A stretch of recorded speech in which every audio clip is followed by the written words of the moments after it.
ఇప్పుడే జీ5 app download చేయండి. చూడండి మీ ఫేవరెట్ టీవీ షోస్ ఎప్పుడైనా ఎక్కడైనా. అంకుల్ ఎందుకు అలా అరిచారు? ఏమైందో తెలీదు.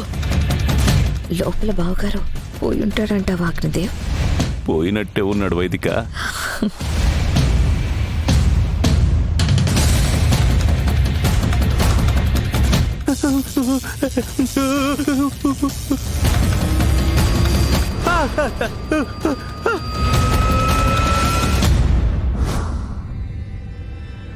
డోర్ తీయండి అంకుల్. లోపల బావగారికి ఏమైందో ఏంటో. తలుపులు బద్దలు కొట్టడం తొందరగా వెళ్ళు. వెళ్ళు అగ్నిదేవా, వెళ్ళు. అన్నయ్య, డోర్ పగల కొట్టండి. అన్నయ్య.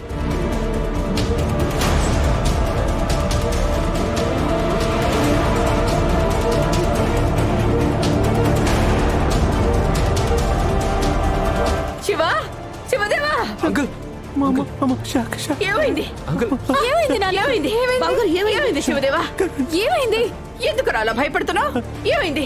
బావగారు మీకేం కాలేదు కదా? మీరు అలా అరిచేసరికి కరెంట్ షాక్ కొట్టిందేమో అనుకున్నాం.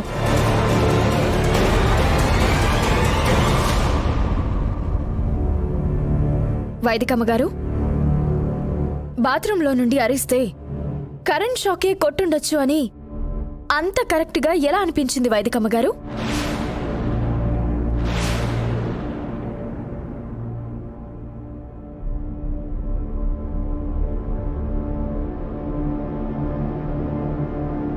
ఏమైంది అంకుల్? ఆ పొగలేంటి? ఏమో తెలియదు పృథ్వీ. ట్యాప్ ఆన్ చేయగానే స్విచ్ బోర్డులోంచి పెద్దగా పేలినట్టు మంటలు వచ్చేసాయి. అంటే షాక్ కొట్టలేదన్నమాట. దేవుడి దయ వల్ల పెద్ద ప్రమాదం తప్పింది రాయనా. శివదేవా, ఆ రూమ్లోకి వెళ్ళి స్నానం చేసి రెడీ అవ్వు. అమ్మా పున్నమి, నువ్వు బాత్రూంలోకి వెళ్ళకపోవడం మంచిదైంది. నీకేం కాలేదు. పృథ్వీ, వెంటనే ఎలక్ట్రీషియన్ని పిలిపించా. ప్రాబ్లం ఏమిటో చూడు. అలాగే రాజమాత. నేను వెళ్ళి స్నానం చేసి నాన్న, మీరు వస్తాను. వెళ్ళండి.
జీ5 యాప్ డౌన్లోడ్ చేసి అన్ని ఎపిసోడ్స్ పూర్తి ఉచితంగా చూడండి.